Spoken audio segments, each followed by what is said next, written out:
你知道该怎么打败拖延吗？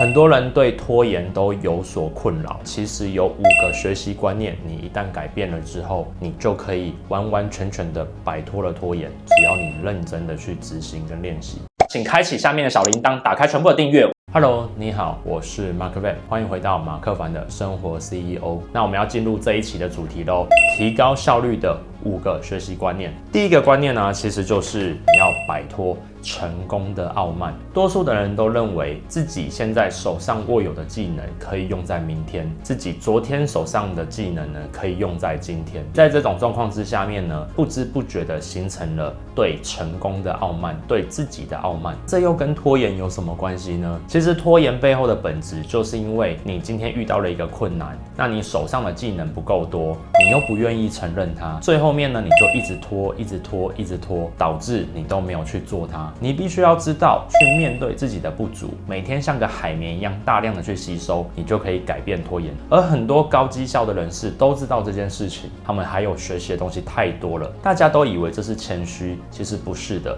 因为这样子告诉自己，你才能够让自己呢摆脱拖延，然后越来越成功，越来越有效率。第二个关键呢，很多人呢都认为学习就是要坐在课堂上面开始看书，开始问人，开始写作业才叫做学习。但真正的高绩效人士呢，他摆脱拖延的方法在哪里呢？在于他在执行的过程当中，他就在学习。很多人都会讲说，最好的学习方法就是透过做中学来去做学习。什么叫做中学？以我自己为例子，我可能现在在录 YouTube 的过程当中，我就不停的在练习我自己的口条。而这个过程当中，因为有所记录，有旁边的人在监督，所以呢，对于这整件事情来讲，我的学习的效率会最高，因为我会去做一个环节，叫做回看、回应效应。透过这样子的回看的过程当中，让我的生活可以实时的去调整，而这就是最佳的学习。所以很多高绩效的人士，他摆脱拖延的方法，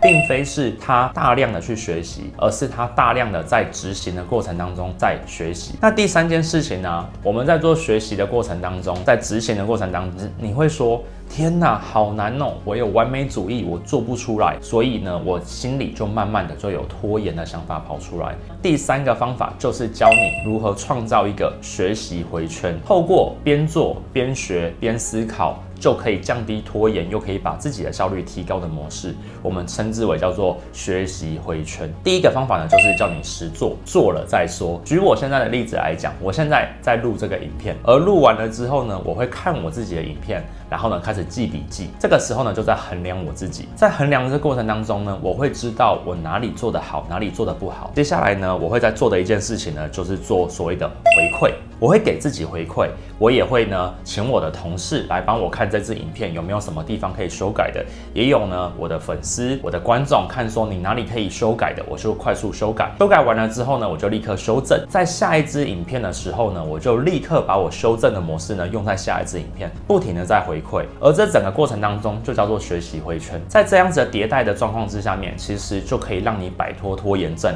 成为高效率的人士。所以如果今天你遇到事情都在拖延，你很害怕自己的完美主义不能做的时候，你倒不如转个观念去想，我其实是一边执行一边在学习这一个东西，这是一个很好的方法，我跟你分享。第四件事情呢，则是改变关键的提问模式。大部分的拖延症患者其实都是因为问错问题，没有问对正确的解答。当你今天要问问题之前呢，你必须学会一件事情，那就是先在脑袋里面把你想问的问题重新的念一次。念完了之后呢，问问自己能不能听懂这句话。多数的人在问问题的时候都是凭直觉在问，当然了，这个时候呢，你就会问错问题，你的效率就没有办法很好。为什么？因为你问错了问题，别人就不会回答你正确的答案出来，这个就会造成拖延症患者的一个硬伤。为什么呢？很多拖延症患者他之所以不敢问问题的原因，是因为害怕问错，他都凭着直觉在问问题，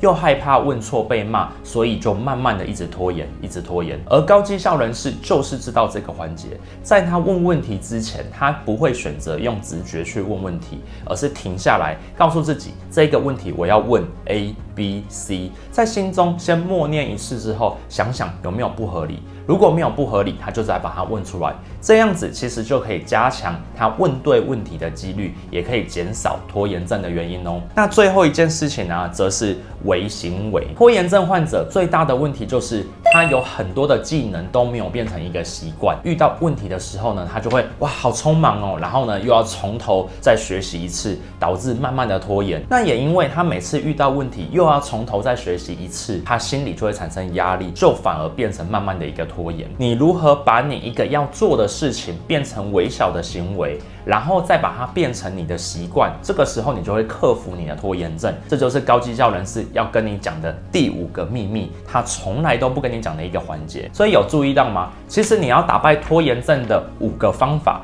变成高绩效人士的模式，就是这么的简单。第一件事情呢，摆脱成功的傲慢。